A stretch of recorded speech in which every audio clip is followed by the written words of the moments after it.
Bismillahirrahmanirrahim. Al-hadisu. Hadis as-salis asyara yang ke-13 an Abi Hamzata. Itu dari Abi Hamzah Anas bin Malikin, yakni sahabat Anas bin Malik radhiyallahu anhu, khadimi Rasulillah sallallahu alaihi wasallam, yang menjadi pelayan Rasulullah sallallahu alaihi wasallam. Qala, iya, sahabat Anas bin Malik berkata, qala, telah bersabda Rasulullah sallallahu alaihi wasallam. Jadi hadis yang ke-13 dalam kitab Arba'in Nawawi ini itu dari Abi Hamzah. Ya, lakob Abi Hamzah itu ya, namanya mah Anas bin Malik radhiyallahu an, yang melayani Rasulullah sallallahu alaihi wasallam itu sampai 10 tahun. Bukannya pembantu ya. Kalau pembantu mah dibayar atau bujang. Ini pelayan, begitu aja pokoknya. Dan yang terkesan selama melayani Rasulullah SAW oleh sahabat Anas bin Malik ini, ketika ada kesalahan, Rasulullah itu nggak pernah ngomong kenapa gitu ya. Ya karena memang tauhidnya udah mantap, segalanya nggak ada yang kebetulan gitu ya. Jadi kan kalau kita mau umumnya asal ada kesalahan aja, kenapa begitu, kenapa begini. Nah, Rasulullah mah enggak, udah aja, yang penting mah diperbaiki gitu ya. Ya, sahabat Anas bin Malik ini langsung dari baginda Nabi sallallahu alaihi wasallam. Makanya beliau berkata bahwa Rasulullah sallallahu alaihi wasallam telah bersabda, la yu'minu, tidak beriman, maksudnya yang sempurna, ahadukum, salah seorang di antara kalian, hatta yuhibba, sehingga ia mencintai, li akhihi, untuk saudaranya, mayuhibu, apa yang ia cintai, li nafsihi, untuk dirinya. Jadi enggak dianggap sempurna iman. Di sini bukan berarti enggak beriman ya, tapi enggak sempurna. Sebab kalau pengertian yang enggak beriman sama sekali sangat disayangkan. Ya, sedangkan kan di dalam kitab Komit Tugan juga cabang-cabang keimanan itu banyak ya, sampai 70 lebih. Jadi enggak dianggap sempurna imannya salah seorang di antara kalian, khususnya kita ya, sehingga ia mencintai untuk dirinya, untuk saudaranya maksudnya, maaf.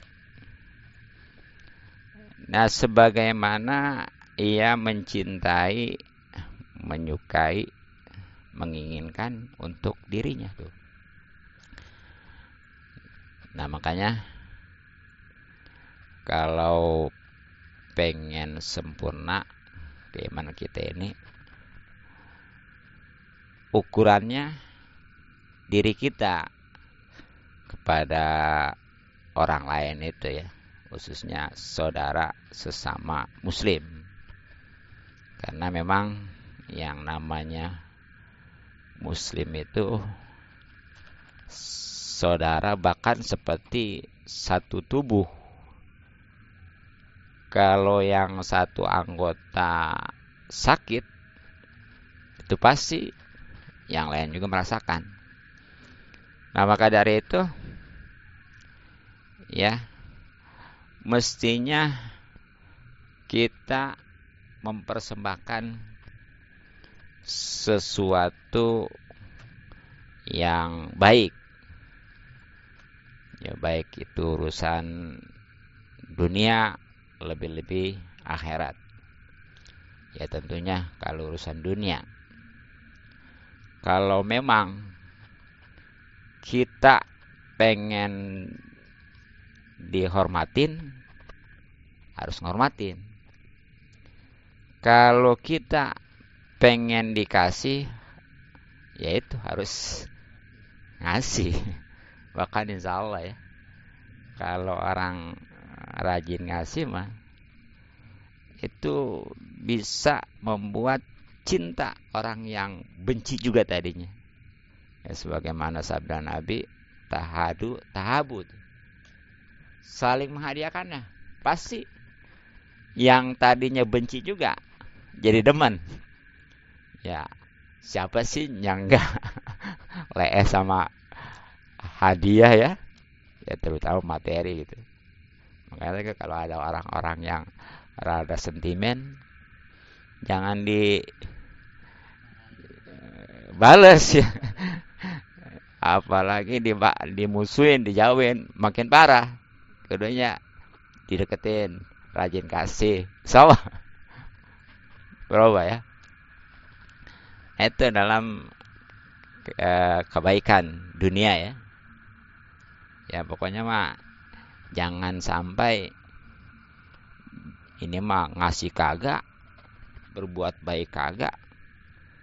Yang ada ketika orang lain, khususnya saudara semuslim ya, itu malah dengki, hasut, benci, ya karena dapat nikmat umpamanya. Yang pokoknya ada tetangga, saudara, ya pokoknya mah kaum muslimin lah, dapat nikmat tuh, mestinya ya bersyukur, bukan malah dibenci, dihasut ya. Nah itu enggak menunjukkan kesempurnaan iman. Nah pokoknya mah kalau kita ini enggak mau didengkiin, dibenci, dihasut, yang ada justru pengen dicintain, didukung, dikasih, dihormatin, sama orang lain juga begitu kudunya tuh kita persembahkannya. Nah itu dalam hal dunia ya. Nah bahkan dalam hal akhirat itu tentunya tentang keimanan ya, tentang keislaman ya, pokoknya mah tentang agama lah. Nah kalau kita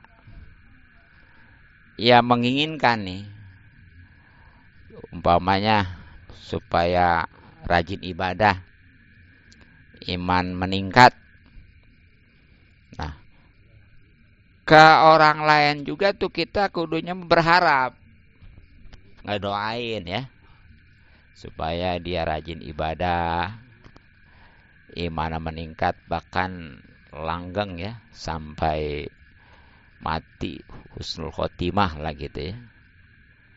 Itu begitu. Jangan umpamanya masa bodoh lah, yang penting mah saya, bodoh orang lain mah. Nggak bisa begitu kalau pengen sempurna keimanan gitu ya. Ya bahkan kepada orang kafir pun tuh ya, mestinya menginginkan supaya selamat tuh di akhirat nanti, yang jadi ukurannya saat kematiannya husnul khotimah ya. Itu dianjurkan sebenarnya mah untuk nalkinin gitu ya. Artinya ngebimbing 2 kalimat syahadat.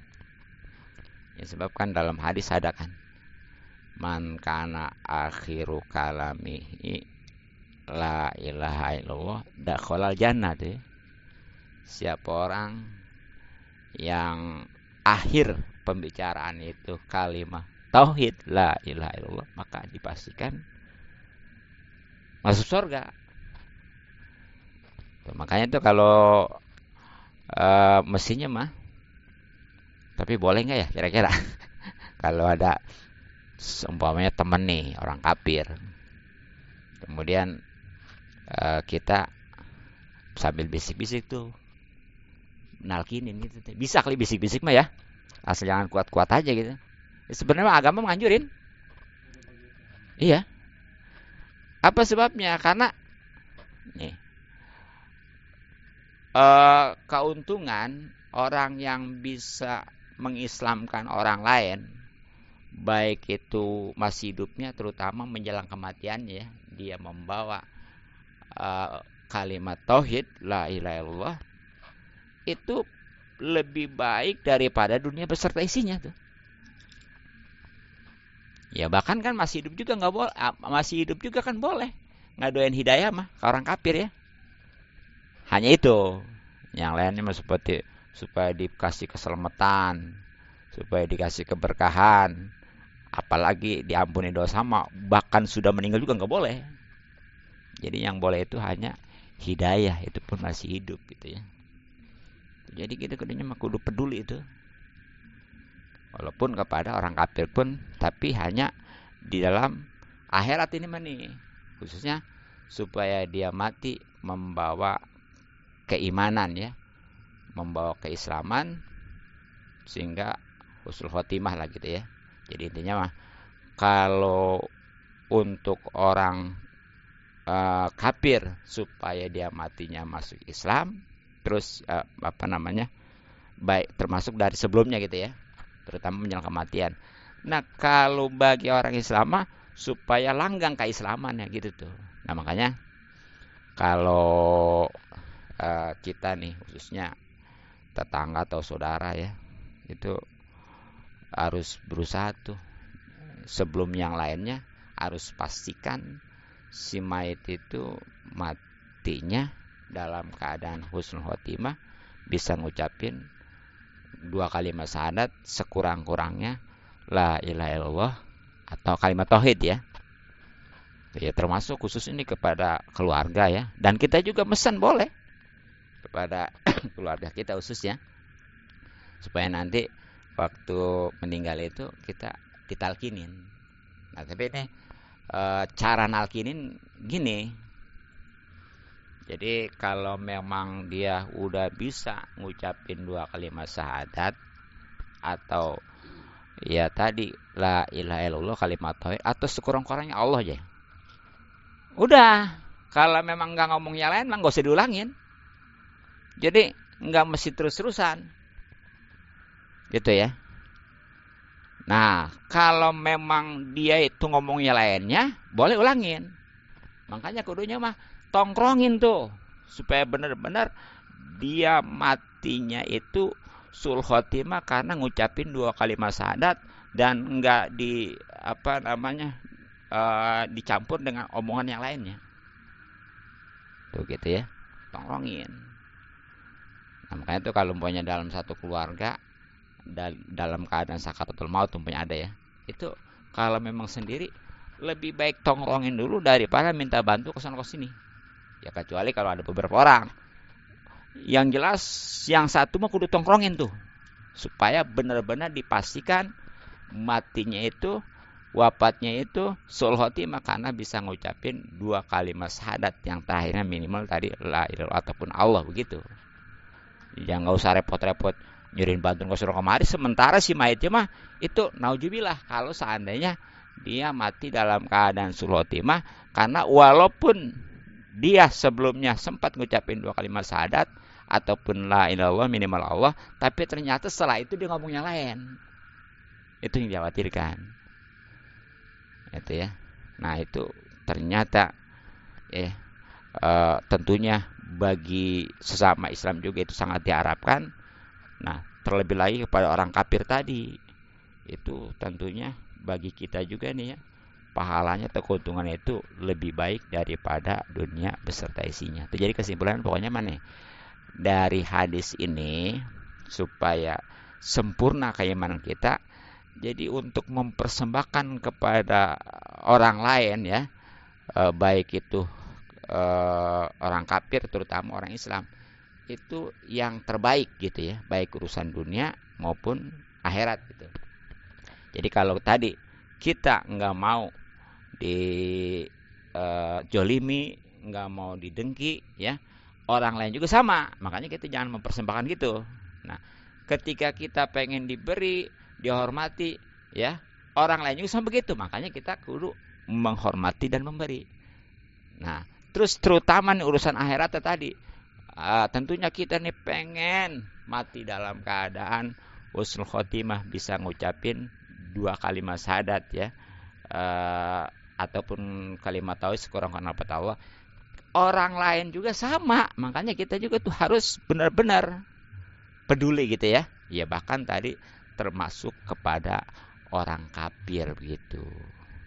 Jadi insya Allah nih, kalau sudah begini sesama muslim kesadarannya, oh alangkah bahagianya ya, suatu rumah tangga, suatu masyarakat, ya bahkan suatu negara insya Allah. Kenapa nih negara jadi kacau? Ya karena memang kepedulian itu ya kebanyakan egois. Ya masa bodoh orang lain mah, yang penting diri sendiri gitu ya. Akhirnya kacau. Itulah. Rawahu, hadis riwayat Al-Bukhari, Imam Bukhari dan Imam Muslim. Nah ini berarti hadis sahih nih ya. Ini patut untuk dipublikasikan juga ya, karena jelas diriwayatkannya oleh Imam Muslim, bahkan Imam Bukhari ya, hadis yang paling tinggi derajatnya. Mungkin cukup, mudah-mudahan manfaat. Wallahu a'lam bishawab.